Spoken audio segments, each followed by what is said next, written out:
you like getting worn out with it because you said all the issues, or like in a perfect world, if you could play in that sandbox, what would you want to continue to Yeah, do? I mean, like it's not like I just hate real estate. I think if a good deal comes along, you never know what's going to be a good deal, right?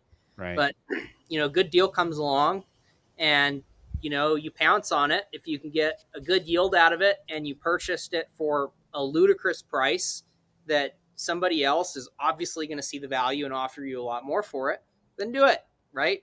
Right. Otherwise, avoid real estate. Yeah. That's Yeah. kind of why. I mean, obviously, real estate's nowhere near as liquid as stocks. Okay, or even something like commodities. Like physical, like holding commodities physically. Real estate's one of the least liquid areas because most people don't have like if you have a property in a market like mine for sale that's $800,000, it's going to take a while to move it because not many people have $800,000 in their checking account, right? Right. It's a lot of people.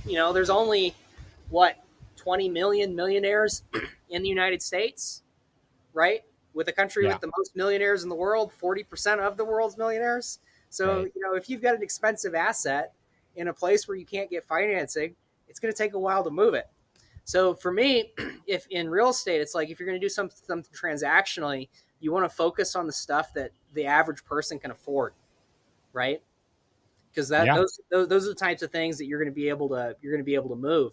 I mean, those nightly rentals. That's a good example because people like if you get something really cheap, if you get in something really cheap, and that $500 a night or whatever that you can get is 80-90% profit, then yeah, you've got plenty of margin there to hire somebody to do it for you, right?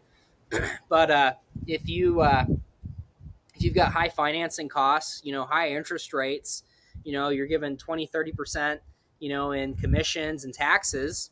Airbnb, I don't know what they charge where you are, but it's 15% here. Bookings 18% here. What are the rates where you are?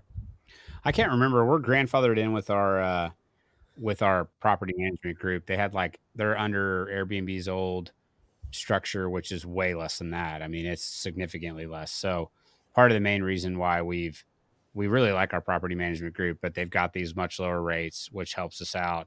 And we also try to drive a lot of direct bookings too and avoid Airbnb. If I we get can. about 50% direct bookings now. But it's taken a long time to get there. But yeah, I mean doing the apartment rentals.